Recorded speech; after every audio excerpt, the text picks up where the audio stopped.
Makanya ibu yang paling bagus, suami ibu nih jam 7 berangkat kerja. Ibu tungguin di pintu, ya, anterin suami, umpama naik kendaraan, ya naik motor-motor, ya naik mobil. Suami pamit, "Bu, ayah pamit jalan kerja ya." "Iya ya." "Assalamualaikum." "Waalaikumsalam." "Ayah hati-hati ya di jalan." "Iya Bu." Laki jalan. Syukur kalau ibu saat itu apa? Sudah dalam kondisi punya air wudhu. Kalau belum kamar mandi, ambil air wudhu, ngapain? Suami berangkat kerja, ibu ambil air wudhu, sholat duha, doain suaminya. Bini zaman sekarang beda. Laki jalan kerja, bininya tidur. Betul kan? Apa Ustadz? Ya, kalau emang pas lagi hari libur nggak apa-apa. Lagi capek. Maksudnya sangat kebolehan ibu doain suami. Gitu maksudnya.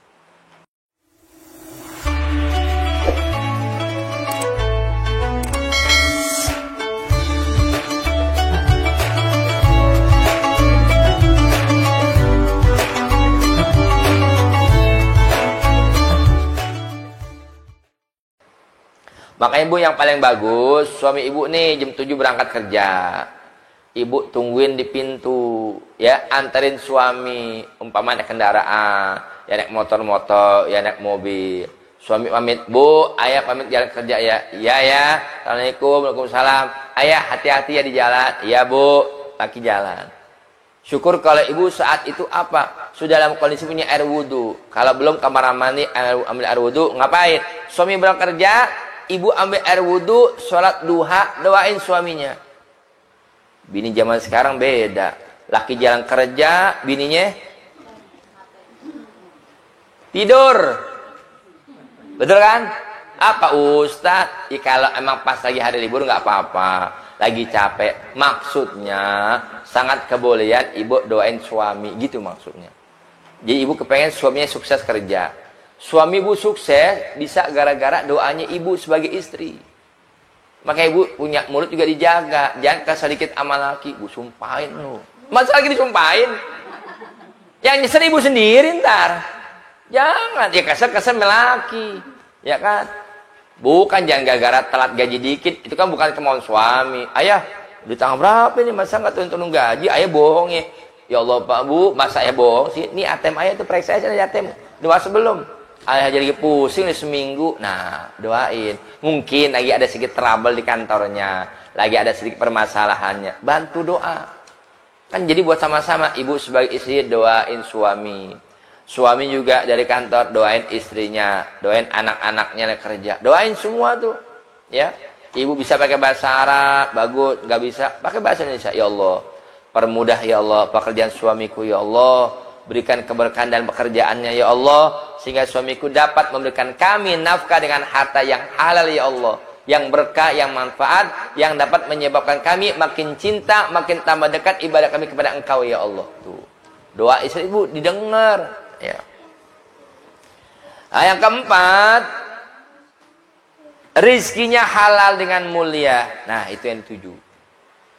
Makanya buat suami juga, bagi ibu punya tanggung jawab apa? Ingetin suaminya. Ingetin suaminya. Artinya apa? "Bang, kok saya perhatian abang seminggu ini kayaknya loyal amat bang. Abang lagi banyak duit ya." "Ah, mau tahu aja ibu." "Bukan gitu bang. Karena setahu saya sebagai istri abang ini gajinya sebulan sekian. Kok dalam seminggu ini saya perhatiin abang kok duitnya banyak. Duit dari mana bang? Abang nyolong?" "Enggak lah."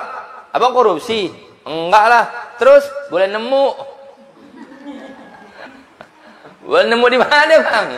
Ya Allah. Ibu ingetin, jangan bang. Kalau bukan haknya abang, jangan. Takut bang. Ya, makan harta yang bukan milik kita. Ya Allah. Ya. Jadi diingetin. Yang sebaliknya. Bu, maaf bu ya. Sukses suami tergantung istri. Melaratnya suami, belangsak atau belangsak. Rusak karir suami gara-gara istri juga. Ya kan? Kalau bini yang soleh, soleha, pasti ingetin suami. Tapi kalau bini yang toleha atau toleha, lawannya soleha. Soleha kan benar, kalau toleha mah jelek. Ya kan? "Bang, apaan?" "Mumpung bang." "Apaan?" "Kapan lagi jabatan abang lagi tinggi nih bang." Ya kan? Kesempatan banyak. Ah, mulai itu laki dikomporin. "Apaan sih bu?" Jangan macam-macam ah. Saya kerja mah benar-benar kerja, nggak ada pikiran macam-macam. Kapan lagi bang? Kebutuhan kita banyak bang. Motor dijadul, ganti yang baru dong. Kalau perlu mobil, duit dari mana? Di kantor ada. Oh, jangan. Ya, jangan begitu bu, nggak baik. Jadilah istri yang solehah, yang justru menyelamatkan keluarga, khususnya suami. Selamatin bu suami. Ya. Jadi tujuannya apa?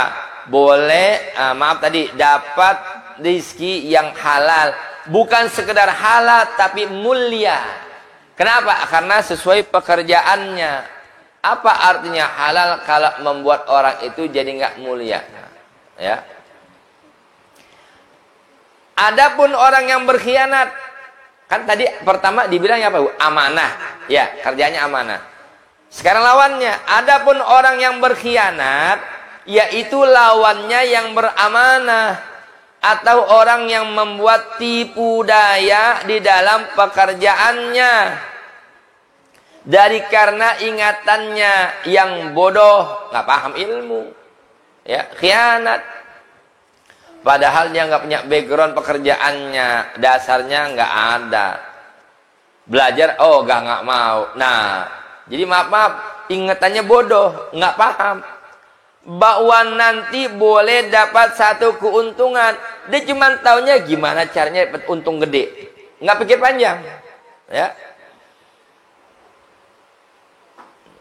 Maka ia tiada dapat ingat bahwa di belakang kalinya mesti ia dapat kerugian.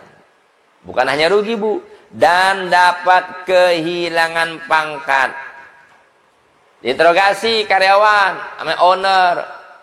Kok akhir-akhir ini perusahaan merosot keuntungannya, ada apa? Padahal kalau ditelusuri, pekerjaannya biasa aja. Bahkan signifikan mengalami peningkatan, tapi kok bukan untung, yang ada malah buntung. Nah, diperiksa. Ketahuan ada karyawan yang khianat.